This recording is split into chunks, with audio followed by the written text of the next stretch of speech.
están dos importantes personalidades con nosotros. Han escrito o escriben en La Razón, así que para nosotros un placer. Fernando Molina, periodista y escritor. Fernando, buenos días, gracias por estar con nosotros esta mañana. Gracias, Diego, encantado de estar aquí y a tu servicio. Y también Carlos Macusaya, escritor y ensayista a través del Zoom. Carlos, buenos días, gracias por estar con nosotros. Muy buenos días a todo el equipo de La Razón y un saludo para Fernando. Gracias por atendernos a ambos. Este tema que hoy es necesario hablar por lo último que conocemos y que se conoció, por lo menos desde el viernes, esos tweets cuyo autor sería el candidato a la vicepresidencia de la Alianza Libertad y Democracia, Juan Pablo Velasco. Daniel Gutiérrez en esta nota nos resume todas las voces, todas las historias, todos los momentos que transcurrieron a partir del viernes, cuando se conocieron estos tweets. Entrar a un jugador de arriba, perfil y buscar Goya. En los últimos días, un streamer argentino difundió supuestos mensajes racistas de la cuenta de X atribuida a Juan Pablo Velasco, candidato a la vicepresidencia por la Alianza Libre. A los collas hay que matarlos a todos. Qué lindo es ver golpear a estos collas de Bolivia. OP es una pasión más allá de la razón. Y no todos los bolivianos son collas. La polémica estalló de inmediato. Velasco negó la autoría y dijo que se trata de guerra sucia. Entendemos que eso es falso, la gente sabe que es falso. Si tengo que salir a declarar todo lo que se viene diciendo de mí desde el 15 de mayo, me voy a dedicar a eso, no me voy a dedicar a la protesta. Pero una verificación de Bolivia Verifica y Chequea Bolivia confirmó que el propio Velasco registró la cuenta @jpbel ante el Tribunal Supremo Electoral. Aunque esa cuenta fue eliminada, diferentes usuarios lo habían etiquetado en los últimos meses de campaña. Este tweet sí fue publicado en la cuenta JPBel hace 15 años. La Asociación Nacional de Periodistas de Bolivia respaldó a las verificadoras y recordó que borrar un perfil no equivale a borrar responsabilidades. Sin embargo, en redes sociales, la activista Luisa Vallivian denunció que todo fue un montaje creado con la extensión Tampermonkey que permite alterar lo que aparece en pantalla. El icono, este cuadrado negro con dos círculos blancos. ¿Para qué se utiliza? Lo utilizan ciertas personas, en la mayoría hackers, que quieren hacer trampa, que quieren mostrar datos falsos. Tampermonkey se llama esta herramienta. Sin embargo, el especialista en verificación digital Ricardo Alonso Fernández Salguero aclaró que esa manipulación no puede modificar lo que almacena Archive Today, donde también aparecen los mensajes. Por tanto, la constatación de Bolivia Verifica es válida. Mientras tanto, Velasco insistió en que probará la falsedad de las acusaciones y anunció que en los próximos días emitirá un comunicado oficial.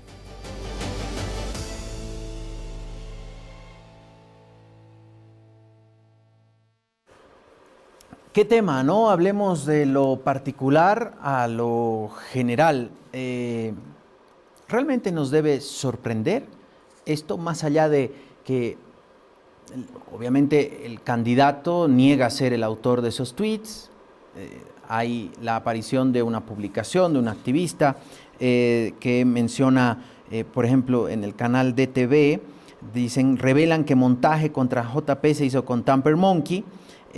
Luisa Vallivian justamente criticó a las verificadoras. Los seguidores, obviamente, de la Alianza Libre dicen que la Asociación Nacional de la Asociación Nacional de Periodistas de Bolivia, las verificadoras ya se están subiendo a la campaña contra JP Velasco. ¿Qué te parece, Fernando, este momento y esta historia?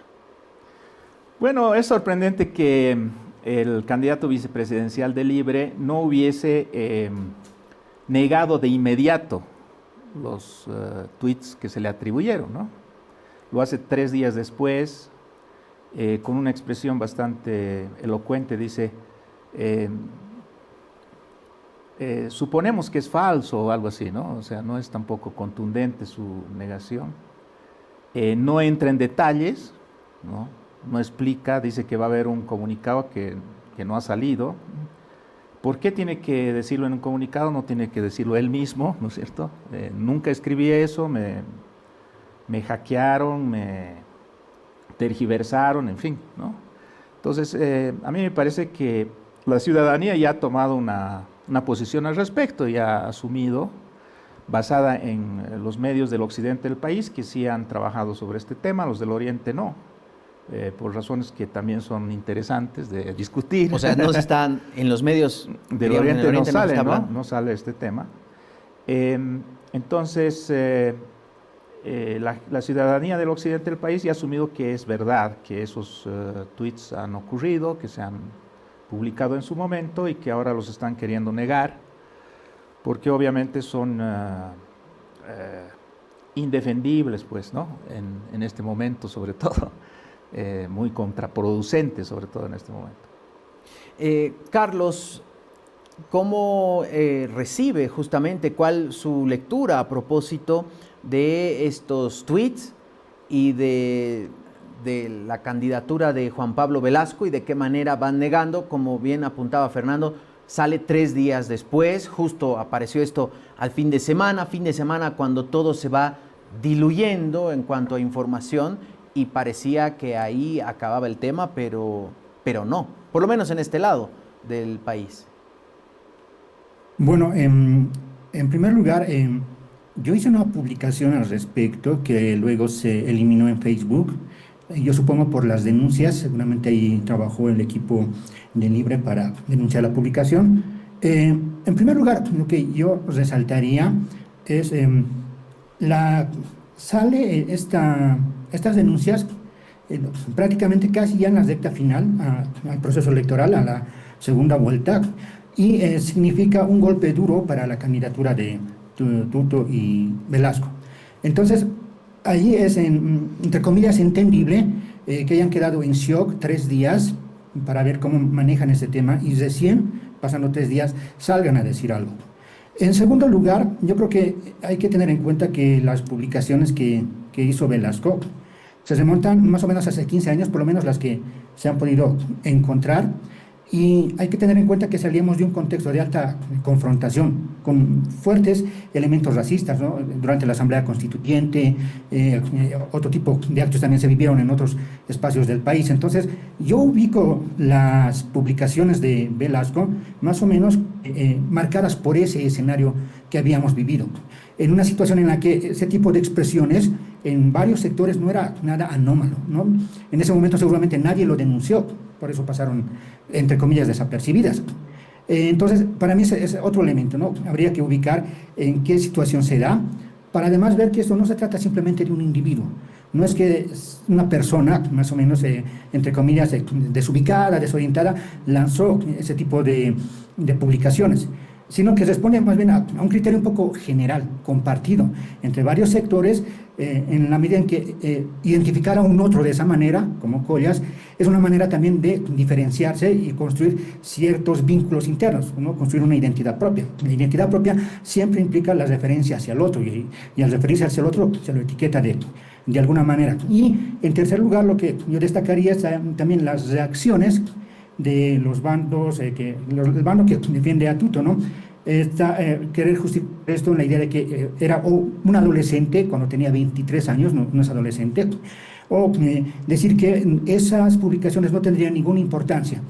Yo creo que tanto por un lado, por el lado individual nos muestra una perspectiva, una manera de ver el mundo de esa persona que está aspirando a dirigir un cargo muy importante, asumir la aspiración de asumir la vicepresidencia, pero también nos muestra que ese elector, en ese electorado, no importa que haga ese tipo de expresiones, lo van a validar, porque ellos mismos se sienten reflejados en esas expresiones.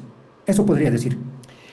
Esto me da pie a preguntarles que, más allá del caso puntual de Juan Pablo Velasco, y esto que mencionaba Carlos, responde en realidad a un criterio que en ese momento, en ese tiempo y espacio, era como un común denominador. Nos acordamos aquella imagen de una muchacha con una polera, franjas blancas y verdes, recuerdo chicoteando a una mujer de pollera en Santa Cruz, y decían hay que sacarlos, hay que corretearlos porque vienen a avasallar. Esto se remonta a algo que está mucho más en el interior de nosotros como sociedad. Y a propósito de lo que mencionabas, Fernando, respecto a la cobertura de los medios en el oriente del país, esto, en tu criterio, responde a una adhesión a la candidatura de Tuto, porque hoy los medios están jugando un papel con una u otra candidatura, ya es mucho más evidente al haber solo dos candidatos, o responde en realidad a esta lógica que apunta Carlos, a una estructura y una posición de poder y de dominio a partir de decir somos nosotros versus los otros. Ambas cosas me parece, ¿no? Por un lado no se quiere dañar a Tuto, por el otro lado no se quiere airear un problema que es incómodo en el Oriente. Cada vez que yo planteo opiniones respecto al racismo anticolla, como una de las expresiones, no la única, sino una de las expresiones regionalizadas del racismo boliviano, hay reacciones de defensa de Santa Cruz, que ni siquiera quieren oír hablar de este cuestionamiento, pese a que, bueno, hay expresiones como esta que estamos viendo, como aquellas de las que hablaba Carlos en 2008, que muestran que este tipo de racismo existe en Bolivia, ¿no? No es evidentemente un racismo atribuible a todos los cruceños, a Santa Cruz como tal, pero existe este tipo de racismo y tiene una trayectoria histórica muy larga, ¿no? En las columnas que yo hice para La Razón hace algún tiempo, mostré cómo Gabriel René Moreno, este gran escritor boliviano cruceño, en sus escritos hablaba justamente de esta oposición, ¿no?, entre la identidad cruceña de esa época, que se consideraba superior por su blanquitud, es decir, por que era muy parecida a la de España, O sea, casi una cuestión textualmente. pigmentocrática, digamos. Exacto, muy parecida a la de España. Moreno hablaba de que incluso los arrieros tenían los pies blanquísimos, dice, ¿no? Entonces, a diferencia de lo que él consideraba el Alto Perú, que es lo que en otro momento también llama Collasuyo o Collao, ¿no? Que tenía un mestizaje con los indígenas de las tierras altas y que, por lo tanto, no se parecía a España, no se parecía a Europa, y además Moreno le atribuía una serie de taras que luego Alcides Arguedas, por ejemplo, va a atribuir a todos los bolivianos, ¿no? Al cholaje, en fin. Moreno fue un racista científico, ¿no? Es decir, basaba sus desprecios en argumentos de tipo biológico, ¿no? Bueno, pero este antecedente evidentemente ya no se repite ahora, ¿no? Por supuesto, el racismo biológico ya no tiene ningún asidero, pero se ha trasladado de todas maneras, ¿no es cierto?, en cierta antinomia, ¿no?, entre lo colla y lo camba, que a veces se manifiesta de forma solamente regionalista, ¿no?, con el cruceñismo, y otras veces tiene este aspecto racista, es decir, no solamente que los cruceños son una parte muy especial de la bolivianidad, sino también se sostiene que los collas, digamos, no son bienvenidos, ¿no? No sé si se acuerdan ustedes, un dirigente de Libre en la primera vuelta dijo, estos collas, exacto, del Beni, dijo, estos collas no deben venir, ¿no? Entonces, es una concepción de que los collas, a diferencia de la sociedad españolizada, hispánica de Santa Cruz, o sea, por su diferencia con esta sociedad, podrían contaminarla, ¿no? Podrían rebajarle su condición de sociedad más ordenada, más civilizada, en fin. Y bueno, ¿para qué hablar de los dichos racistas del expresidente del Comité Cívico, ¿no?, el señor Calvo, Rómulo Calvo, que dijo en una situación de confrontación parecida a las que Carlos describía, que los campesinos que bloqueaban Santa Cruz no eran más que bestias, ¿no? No eran bestias... bestias humanas. Dijo bestias humanas, y después incluso ratificó, dijo, no son racionales, entonces son bestias, ¿no?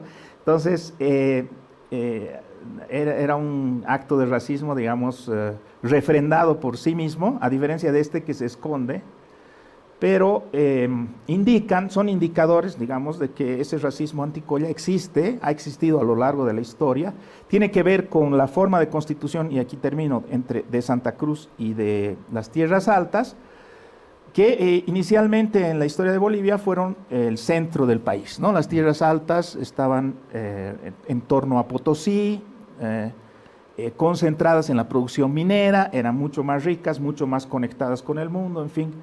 Y Santa Cruz, que evidentemente tenía menos intercambio con los indígenas por una serie de razones históricas, Santa Cruz era subordinada dentro de esa sociedad boliviana, y entonces surge a partir de ahí, digamos, una conciencia, una identidad que es a la vez de agravio, ¿no es cierto?, de sensación de abandono. Siempre los cruceños se han quejado del abandono del centro. Ahora eso se traduce en el centralismo de La Paz, en fin, y al mismo tiempo de superioridad étnico-racial por su blanquitud, ¿no? Carlos, respecto a este punto, ya diríamos un poco más general, abriendo el espectro, saliendo del tema puntual de Juan Pablo Velasco, esta actitud de los medios es por la misma pregunta que le hacía Fernando, es por una cuestión de adhesión a la candidatura de Tuto, o más bien responde a esta mirada que hace años, desde Gabriel René Moreno, cuya inspiración es el nombre de la Universidad Pública de Santa Cruz, muchas calles, avenidas, está en el billete antiguo de 100 bolivianos. ¿Va por ahí, Carlos? Está silenciado el micrófono de Carlos, no sé si es de allá o de acá. Perdón. Ahora sí. Perdón. Decía que las dos opciones no son excluyentes. Tal vez en el nivel más inmediato, el tema del posicionamiento de los medios, su apuesta por determinada candidatura se hace muy evidente con este tema. El hecho de que no se le dé atención, no se hagan notas sobre el tema, no se busque aclarar el asunto, o en el mejor de los casos simplemente se lo tome como dando por hecho que es algo que sería como fake, etcétera, etcétera. Entonces, en ese primer nivel, en el inmediato, por decirlo así, los medios expresan un posicionamiento, una apuesta política, en la medida en que buscan no perjudicar la imagen de su candidato. Yo creo que en eso hay que ser claros. La candidatura de Tuto y Velasco, vistas, por ejemplo, a través de la actitud que tienen los medios sobre este hecho noticioso, nos muestra precisamente eso, los devela, los desenmascara, por decirlo de algún modo. Pero al mismo tiempo, eso también está asentado en la perspectiva, en la manera en que se entiende el mundo y desde las estructuras económico-políticas que se han configurado en el país. Yo pienso que no hay que dejar de lado que estamos saliendo de un proceso, de un ciclo en el que gobernó el movimiento al socialismo, y uno de los elementos fundamentales, con todas las cosas que también se pueden criticar, es que los indígenas dejaron de tener un papel subordinado. Tuvieron bastante protagonismo, incidencia en distintos niveles estatales y demás. Eso generó una reacción en la medida en que implicaba desplazamientos. Por ejemplo, en términos laborales, que muchos indígenas accedan a espacios estatales, de administración pública, etcétera, etcétera, implicaba desplazar a quienes antes tradicionalmente ocupaban ese espacio. Entonces, ese ya es un hecho que ha causado molestia e incomodidad, y en general los sectores afectados han reaccionado con el lenguaje racista, con el señalamiento, con el uso de insultos, etcétera, etcétera. En esa situación, en ese contexto general del que vamos saliendo, el papel de los medios no hace sino que expresar eso. Más allá de que sea una apuesta política por Tuto Quiroga o en su momento por otro candidato, lo que están mostrando es que en el país se han dado ciertos cambios, ha habido cierto movimiento en las relaciones de clase, en la estratificación, que ha dado lugar a que ciertos grupos se vean afectados porque lo que antes para ellos eran privilegios ha terminado siendo compartido en espacios laborales, por ejemplo, como decía, y ante esa situación reaccionan, hay señalamientos. En esa situación, la candidatura de Tuto Quiroga para estos sectores se ve como una opción de disciplinamiento. Hay que poner a los indios en su lugar y por lo tanto hay que apostar por esa candidatura. Yo ubico en ese sentido general el papel de los medios, incluso más allá de la candidatura de Tuto. Es una reacción a un proceso que hemos ido viviendo en el país, donde ciertos espacios que antes no eran ocupados por los indígenas en términos de subordinados, ahora ha ido cambiando y por lo tanto eso implica afectación a grupos que antes estaban en esos espacios y ante eso han reaccionado. Claro, ahí me surge la pregunta, ¿qué hubiese pasado si el escenario era al revés, ¿no?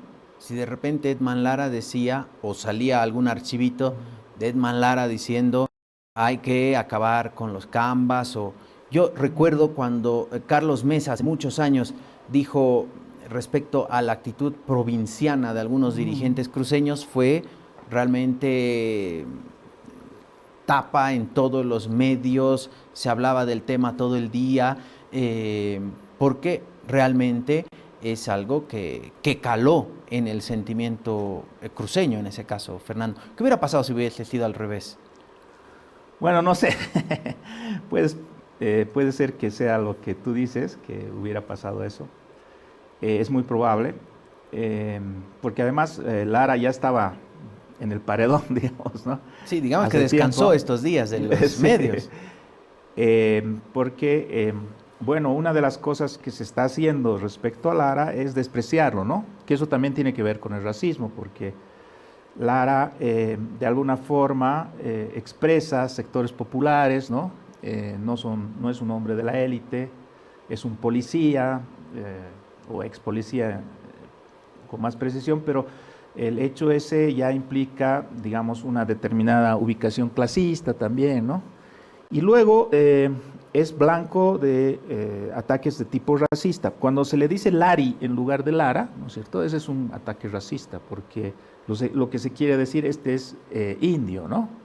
Es decir, es racismo todo aquel ataque, toda aquella violencia que intenta inferiorizar al otro por su condición étnico-racial, ¿no? Por su fenotipo, por su condición de origen, por ejemplo, el ser colla, ¿no es cierto? Entonces, el decir Lari a Lara, que eso está muy generalizado, incluso en la discusión seria, ¿no? Como un chistecito de salón, ¿no? Es un hecho racista, ¿no? Entonces, evidentemente, hubiera sido aprovechado por el otro bando, como ahora también está siendo, obviamente, aprovechado políticamente, no hay que ser ciegos al respecto, pero creo que ha calado además, por lo menos yo lo veo así en La Paz, ¿no? No sé si está ocurriendo en otros lugares del occidente del país, ha calado también porque resucita este clivaje Camba-Colla, ¿no es cierto?, que como te digo es histórico, y que así como en Santa Cruz se convierte en momentos en racismo contra los que llegan, ¿no es cierto?, en antimigración, en fin, una posición antimigración. En el occidente también es una susceptibilidad y una especie de temor respecto a Santa Cruz, ¿no?, que en momentos es regionalista, pero también puede deslizarse hacia el racismo en algunos casos. No es tan común, porque evidentemente en una sociedad postcolonial como la boliviana, esta condición de más blanquitud que tiene Santa Cruz la convierte en un objeto de deseo también, por eso todo el mundo quiere ir a Santa Cruz, en fin, ¿no? Entonces no es tan común que haya racismo anticruceño, pero sí hay regionalismo anticruceño, ¿no? Y eso también se está activando en este caso, en la idea esta de que no se puede permitir que los cruceños, a través de Tuto Quiroga, vuelvan a gobernar el país, ¿no? Pero no existe el racismo, y esto también quiero preguntarle a Carlos, ¿no existe el racismo hacia también desde el occidente, desde lo colla hacia lo camba, o desde, diríamos, el citadino versus, o sea, el racismo realmente existe en todo el país, no es algo supuesto, exclusivo claro, de cambas contra collas, pero de collas hacia cambas, ¿no existe? ¿Es eso lo que planteas, Fernando? No, lo que yo digo es que es más raro, ¿no?, porque evidentemente Santa Cruz es ahora un espacio considerado blanco, ¿no? Es un espacio considerado dominante, ¿no? Y entonces, más bien a lo que se tiende a integrarse a ese espacio antes que a denigrarlo, porque obviamente puede haber violencia contra Santa Cruz o contra los cruceños, pero es regionalista, no es racista. Solo es racista si hay además la pretensión de inferiorizar, ¿no? Por razones étnico-raciales. Eso es más raro, pero no es que no exista, y por esta razón que te digo, ¿no? Es decir, es lo mismo que el racismo al revés, ¿no es cierto? Por si acaso quiero subrayar esto porque me critican a veces. El racismo, y yo lo he dicho siempre, ¿no? Está muy presente en el occidente del país, ¿no? Ahí tal vez aflora más rápidamente porque hay muchísimo más indígenas en el occidente del país, ¿no? Que se consideran además como otredad, digamos, como una cosa diferente, ¿no? A diferencia de los indígenas cruceños que están muy involucrados, integrados, digamos, en la sociedad camba, ¿no? Entonces, hay racismo en todo el país, hay racismo antiindígena, ¿no? Y es ocasional el racismo al revés, como llaman algunos, ¿no? Yo considero que prácticamente no existe, es decir, una violencia que intente inferiorizar a alguien que es blanco. ¿Por qué? Porque vivimos en una sociedad postcolonial en la cual todos nos hemos formado con la idea de que lo europeo, lo blanco, lo moderno es superior, ¿no? Carlos, sobre este tema, por favor, su criterio. Yo pienso que hay un sentido de deshumanización con respecto a las poblaciones que han sido históricamente discriminadas, cuando se las ve como incapaces de responder al racismo, por ejemplo, que han sufrido. Y pueden responder en los mismos términos, ¿no? Con un desprecio que ellos mismos han vivido. Sin embargo, la respuesta nunca es en las mismas condiciones, porque no solo se trata de discursos, no solo se trata de actos aislados, todo eso está articulado a posiciones de clase, a ubicaciones institucionales, a capacidad de movilización de recursos. Entonces, un gesto de desprecio de un grupo respecto a otro no va a tener la misma incidencia. Es fácil aislar una expresión, digamos, que viene en el lenguaje racista que la gente cotidianamente ha asumido y puedes responder en esos mismos términos. Es fácil equipararlos, como si se tratara de personas que están hablando desde las mismas condiciones y no están hablando desde las mismas condiciones. Entonces, una cosa fundamental para mí para entender las expresiones de racismo es partir de que hay un ordenamiento social jerarquizado, y que las expresiones se dan desde posicionamientos en ese orden social. No se da, las expresiones de racismo no se da en una horizontalidad. Desde luego hay personas que pueden tener las mismas condiciones sociales y agredirse en términos racistas. Eso es común, por ejemplo, en los sectores populares. Suele usarse el lenguaje racista para agredirse entre ellos en algunas circunstancias. Pero cuando se trata de agresiones entre personas que vienen de distintos estratos, con distintas posibilidades económicas, con distintos vínculos familiares en relación a instituciones, etcétera, etcétera, eso tiene efectos de poder distintos. Entonces, para mí, en primer lugar, el racismo es un fenómeno que responde a una estructura social, a un ordenamiento social que lo reproduce. Eso quiere decir que al ser parte de este ordenamiento social, quienes sufren tradicionalmente ese racismo no están aislados de poder dar expresiones similares. En tanto, ellos han asumido que es una forma de denigrar, atacar al otro. Sin embargo, en tanto hay un ordenamiento social, sus actitudes, sus acciones no tienen el mismo efecto. Entonces, para mí, tranquilamente alguien de origen indígena puede proferir agresiones racistas, puede hacer insultos contra alguien. Por ejemplo, imaginen a alguien del área rural con poca capacidad económica, denigrando a alguien de la élite paseña. No vayamos a Santa Cruz, denigrando a la élite paseña. ¿Cuál es el efecto de poder que eso tiene? ¿Qué cobertura puede tener? En ciertas circunstancias le pueden dar cobertura como para señalarlo, descalificar al movimiento indígena, etcétera, etcétera. Y en cambio la agresión de alguien de la élite puede no tener ningún tipo de repercusión, puede ser validado, puede ser un racismo legítimo, porque sus expresiones solo se entienden en esa relación con los otros elementos. El racismo nunca es un elemento aislado, está vinculado a otros elementos, y si lo tomamos aisladamente no lo entendemos. Es simplemente puede servir para salir con pretextos morales, es bueno o malo discriminar.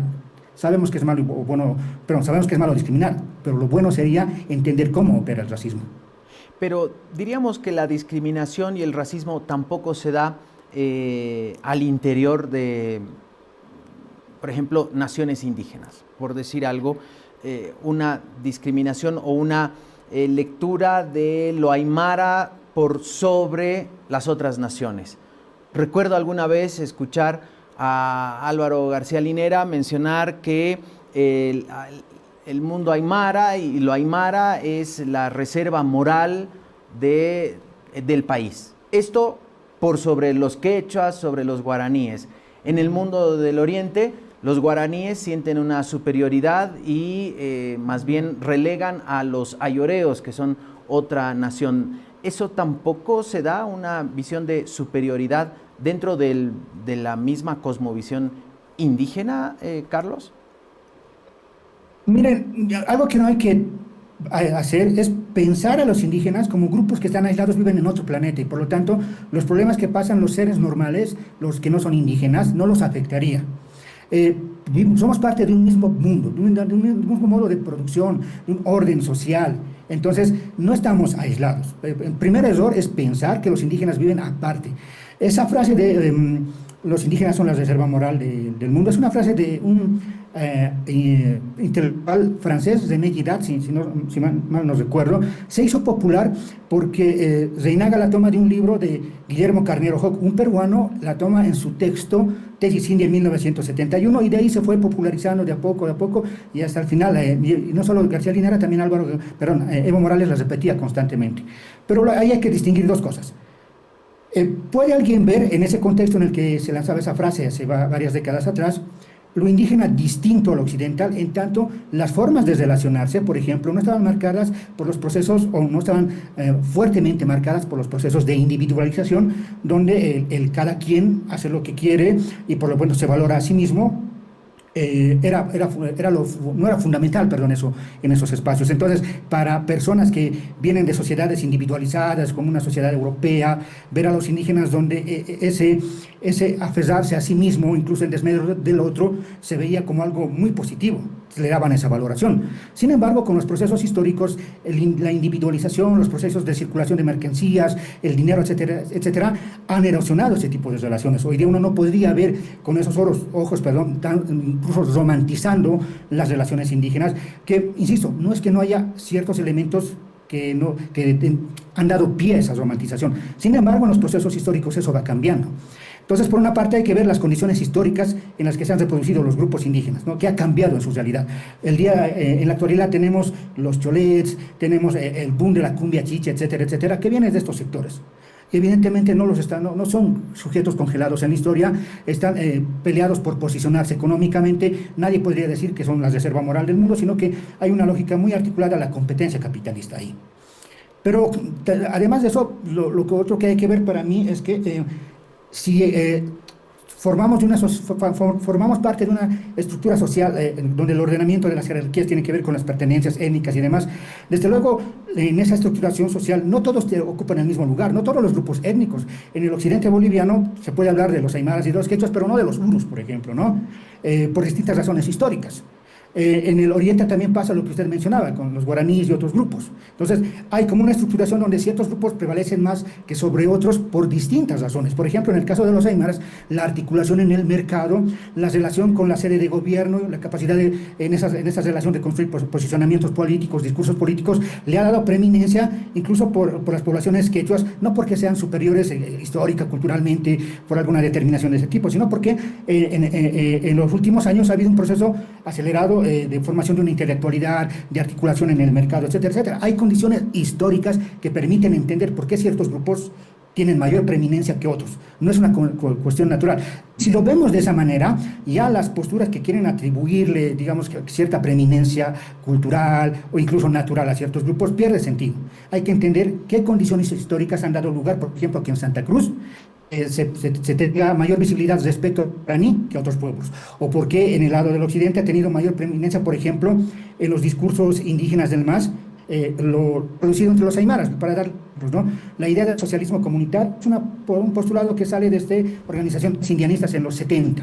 La huipala es reivindicada por esos mismos movimientos. Incluso la idea de Estado plurinacional surge en dos documentos indianistas o catarista que tenían preeminencia aymara. ¿Qué condiciones históricas han dado lugar a que los grupos más politizados entre las poblaciones aymaras puedan poner como preponderantes sus construidos discursos públicos? Es históricamente, no por terminaciones naturales. Y ahí, sí, Fernando. Sí, yo quería aclarar una cuestión, ¿no? Yo no he dicho que los indígenas no pueden ser racistas, ¿no? Mi punto es más conceptual, es decir, el racismo predominante, y coincide con lo que ha dicho Carlos, el racismo predominante en Bolivia es antiindígena, por razones históricas y dinámicas sociales. Entonces, el racismo que es antiblancos, ¿no?, es muy escaso, muy anecdótico en realidad, porque tú puedes encontrar, sí, a un teórico aymara que diga, ¿no?, los aymaras debemos ser la única nación en Bolivia, una cosa así, que podrías discutir si es racista o no, pero son casos anecdóticos porque lo normal o lo conceptual es el racismo antiindígena, eso es lo que históricamente practicamos. Ahora, entonces, ¿qué racismo hacen los indígenas o ejercitan los indígenas?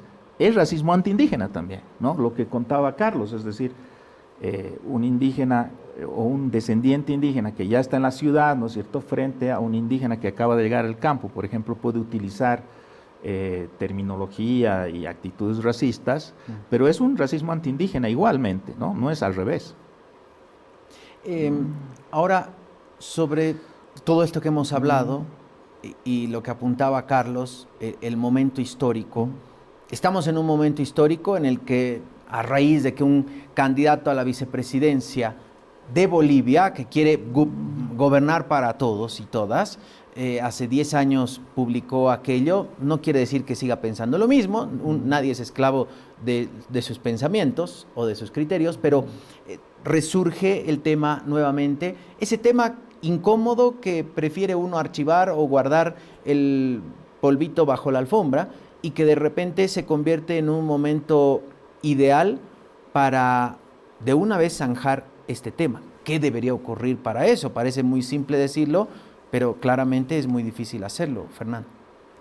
Bueno, no sé si la palabra alegra es lo correcto, pero es interesante que se haya producido este fenómeno. ¿Por qué? Porque estoy viendo a mucha gente que constantemente disminuía nuestras críticas al racismo, nuestros trabajos de racismo, contra el racismo y demás, diciendo que era ser funcional al MAS, ¿no?, que el MAS dividía a los bolivianos, que el racismo, tal como se enarbolaba en mi trabajo, por ejemplo, terminaba subrayando, digamos, las posiciones, las banderas del MAS, en fin.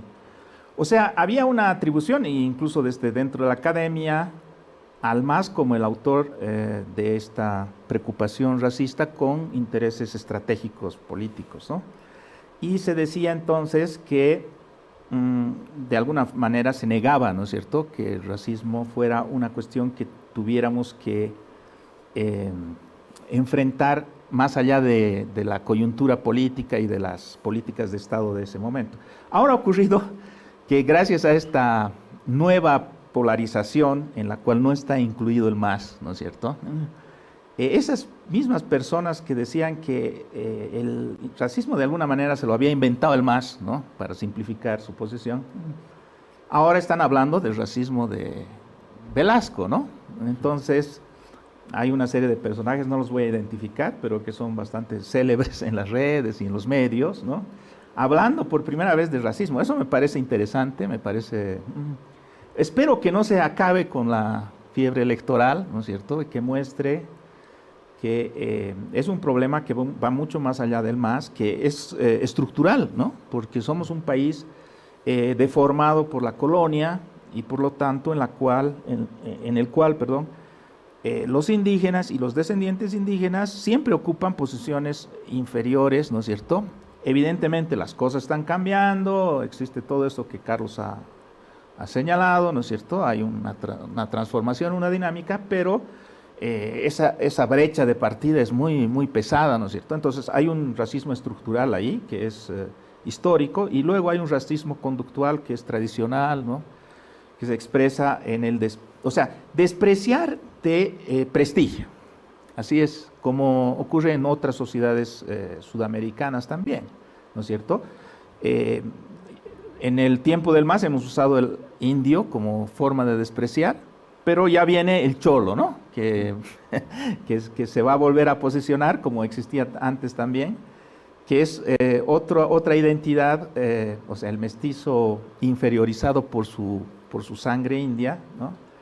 Otra identidad contra la cual estrellarse y que al hacerlo, entonces te proyecta, digamos, ¿no? Entonces, eso hay que discutirlo, hay que trabajarlo. Yo sé que es muy delicado, siempre causa incomodidad, todos tenemos diferentes historias, diferentes inserciones en este problema. Hay que hacerlo con cuidado. No creo que sea un problema de meter a la cárcel a la gente, por si acaso, sino se trata de, primero, aceptarlo y que la academia, comience la academia a aceptarlo, porque no lo hace, ¿no?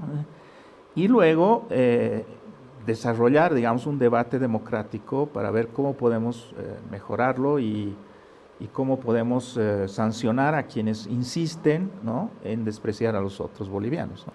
Carlos, ¿cómo salir de este entuerto en el que estamos siglos prácticamente? No me animo a dar una respuesta al respecto, pero sí a comentar cosas que tienen que ver con eso, ¿no?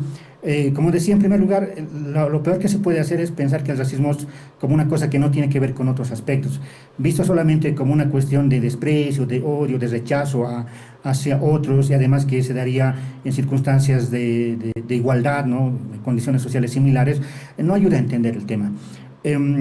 Hay que ver cómo se ha producido históricamente. Y digo cómo se ha producido históricamente para entender precisamente que también como un proceso histórico, como parte de un proceso histórico, el fenómeno también ha ido cambiando.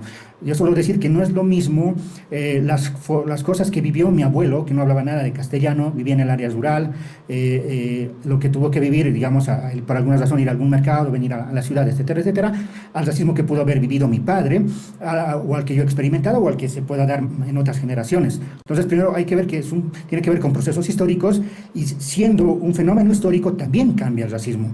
Entonces hay una cosa muy importante, asumir la historicidad del problema. En segundo lugar, no desconectar, siendo un problema histórico, que el racismo va a generar, por decirlo así, su otro. Así como van a haber expresiones de racismo frente a, puede ser, ¿no?, gambas contra collas, esto siempre implica una respuesta, una otra cosa. No es que esto se dé aisladamente. Un fenómeno implica lo otro. En el caso, por ejemplo, de las expresiones de racismo, muchas veces las víctimas asumen el papel.